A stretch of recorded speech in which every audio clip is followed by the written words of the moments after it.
Para los demás casos, las acciones comisivas son violencia. ¿Qué es violencia? El ejercer fuerza sobre una persona, sobre la víctima, para producir el tocamiento, o sobre un tercero para, por ejemplo, el caso que un tercero quiere evitar que la persona sea tocada. Esto es, José quiere tocar a Juana. José quiere tocar a Juana. Y viene Pedro e intenta impedir que José toque a Juana.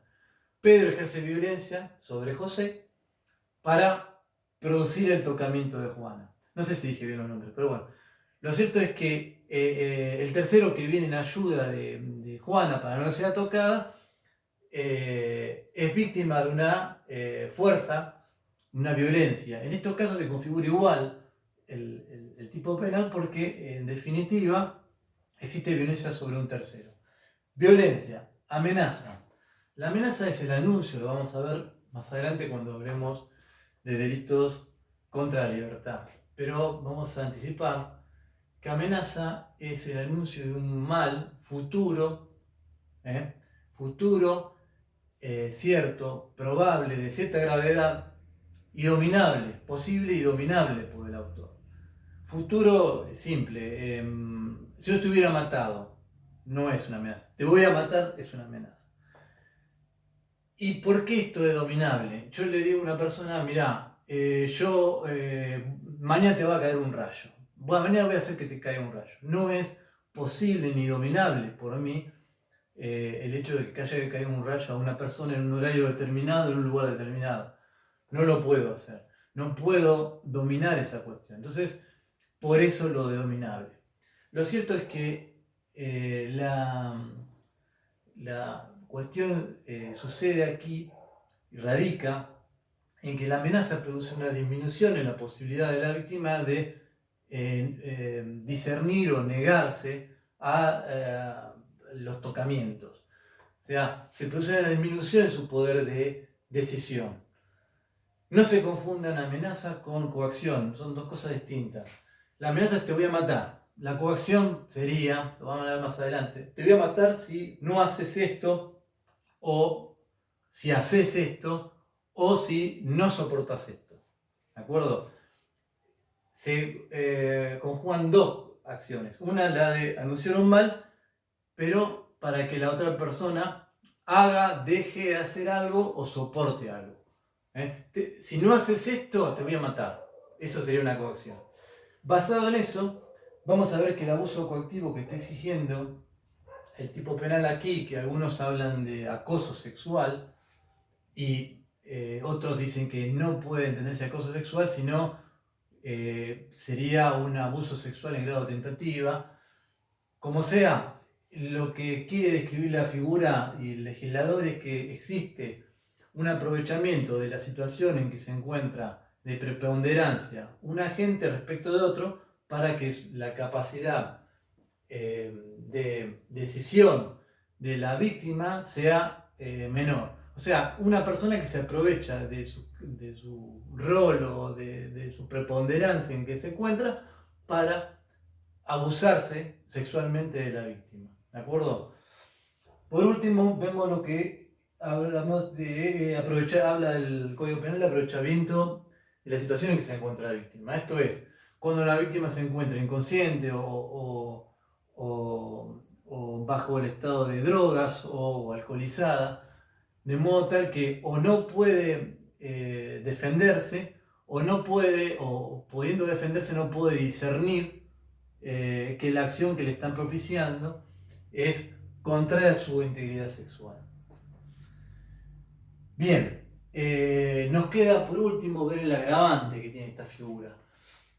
Dice, la pena será de 4 a 10 años de reclusión o prisión cuando el abuso por su duración o la circunstancia de su realización hubiere configurado un sometimiento sexual gravemente ultrajante para la víctima. Lo gravemente ultrajante ha recibido embates en cuanto a la ambigüedad de la terminología, por eso la doctrina de la jurisprudencia ha tratado de cerrar el tipo penal también. Anteriormente a la reforma que introdujo la posibilidad de entender que existe agravantes cuando la por ejemplo, una persona es obligada a realizar sexo oral con otra, o sea, se entiende que actualmente eso forma parte del acceso carnal. Antes la doctrina incluía el sexo oral en esta parte de los agravantes, como una cuestión relativa a la humillación más allá del normal de la persona. Ahora vamos a definir bien, y con esto terminamos. Lo cierto es que, ya sea por la temporalidad, por el tiempo, o por la modalidad, existe un agravamiento del bien jurídico protegido o existe un agravamiento del tipo básico. Por el tiempo, una persona abusa de otra por mucho tiempo, digamos en un día, está 12 horas abusando sexualmente, en estos términos, de otra.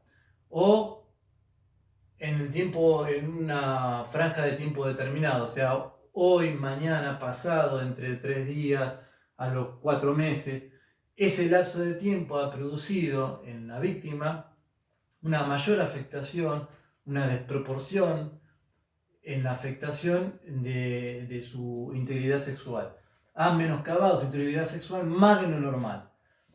Eso, o también la modalidad, esto es con reducir la persona a una cosa y someterla depravadamente, puede producir en la víctima una desproporción en la afectación del bien jurídico o del tipo básico. O sea, se ve más afectada de lo normal. Y acá es importante entender que la afectación, por más que haya una margen discrecional que lo pone al magistrado, al juez, con la posibilidad de determinar cuándo existe más afectación del bien que lo normal, por qué es gravemente ultrajante y por qué no es un tipo penal básico. Lo cierto es que existen parámetros de la doctrina, entiende que es pacífica y entiende que no debe discutirse. Por ejemplo, que una persona sea menos o más sensible a los ataques sexuales no hace que el delito sea gravemente ultrajante o no. ¿Qué quiero decir con esto? Que no se tiene en cuenta la persona en sí, si es más o menos sensible, sino si la acción objetivamente, ya sea por su duración o por su modalidad, es un agravante. Por eso es que lo que dice la doctrina en el caso de las prostitutas, dice que se podría decir que una prostituta no puede ser víctima de abuso sexual o del gravemente simple o de gravemente ultrajante porque estaría acostumbrada o habituada a este tipo de contactos sexuales. La doctrina es pacífica al decir que no importa cuán sensible sea la víctima, una prostituta puede estar habituada a estas cosas, pero sin el consentimiento, que esto es una de las cosas fundamentales, que no haya consentimiento de parte de la víctima. Si hay consentimiento, destruye el tipo penal. Pero sin el consentimiento, la prostituta puede ser abusada sexualmente y puede ser que ese abuso sexual devenga en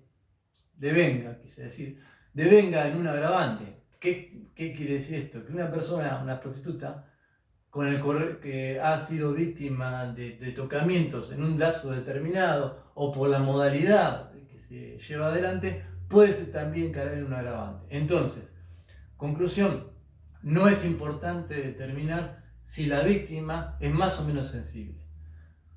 Bueno, con esto damos por culminado esta parte. Ahora van a continuar con el doctor Catalano para ver los agravantes que tiene esta figura respecto del acceso carnal y las otras penetraciones que lo ubican en la posibilidad o dan la posibilidad de que el sujeto activo también sea una mujer. Bueno, muchas gracias, espero que estén bien y nos vemos pronto, si Dios quiere. Hasta luego.